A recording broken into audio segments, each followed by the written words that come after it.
Vrata bencinske črpalke v Solčavi ostajajo zaprta. Bodo še dolgo?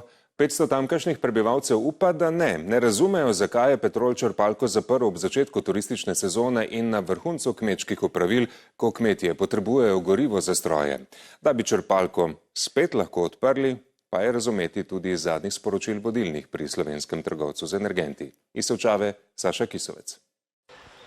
Starejši prebivalci Solčave se še dobro spominjajo odprtja te črpalke pred skoraj 40 leti, ki je obdržala tudi prvotni znak.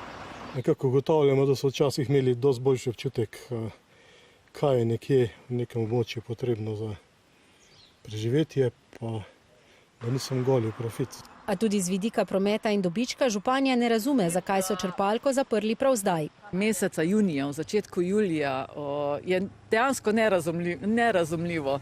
Turistična sezona je, kmetje so svojimi delovnimi stroji več na terenu kot pa po zimi. In prav za kmete pomeni to dolgo pot do druge črpalke. Za vsako tankanje nekega traktorja ali pa stroja se zdaj vozi od nekih 17 do 35 km. Še daljšo pot imajo tisti, ki živijo na visokogorskih kmetijah in je še pot do Solčave dolga. S kmetijskimi stroji po 1 uro. In to, če je pol na Ljubno pa 2. Težave imajo zdaj tudi vozniki avtobusov. Žgala se mi je lučka, moram še pa priti nazaj do mozirja. Zdaj da bi tudi tanko, ti pa vidim, kako bo. Prebivalci so nad odločitvijo Petrola razočarani. A smo zdaj me krivi, če se tam krigajo? Mislim, zdi, da nismo. In glih te boge črpalke na obmejnem kraju zapere. Že poskušajo nam od bankomatov do raznih drugih infrastrukturnih zadev ukiniti. Se borimo, koliko se da. Poskrbeli smo, da pošta deluje v našem javnemu zavodu Center Rinka. Nekaj malega sofinanciramo pri bankomatu, Novi Ljubljanski manjki, da ostane. Od napovedanega obiska ministra za kohezijo Aleksandra Jevška in predsednika uprave Petrola pa pričakujejo dogovor o ponovnem odprtju črpalke v najkrajšem možnem času. Vlada zaprtje črpalk vidi kot maščevanje zaradi nove omejitve cen pogonskih goriv. Tam velja zdaj tudi na črpalkah ob avtocestah.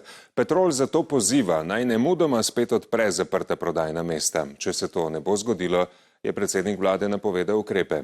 Marko Milenkovič se mi je zdaj pridružil v studiu. Kaj vlada sploh lahko stori? Nekako na srečo živimo v vsaj približno pravno urejeni državi, kar pomeni, da je oblast ima precej omejene možnosti, omejeno moč in tudi za vlado se zdi, da ima omejene možnosti, če ne že kar zvezane roke. Verjetno bi sama najraje zamenjala upravo Petrola, ampak za to nima podpore nadzornega sveta. Torej bi morala najprej na skupščini zamenjati nadzornike, ki bi na to menjali upravo. No tudi to ni enostavno, saj je država lastnica le še slabe tretjine trgovca z naftnimi derivati. Torej, čeprav so prebivalci upravičeno ogorčeni in jezni, Petrol za državo očitno ni strateško pomembno podjetje, kar pomeni, da mu vlada ne more dajati navodila ali usmeriti njegovega poslovanja.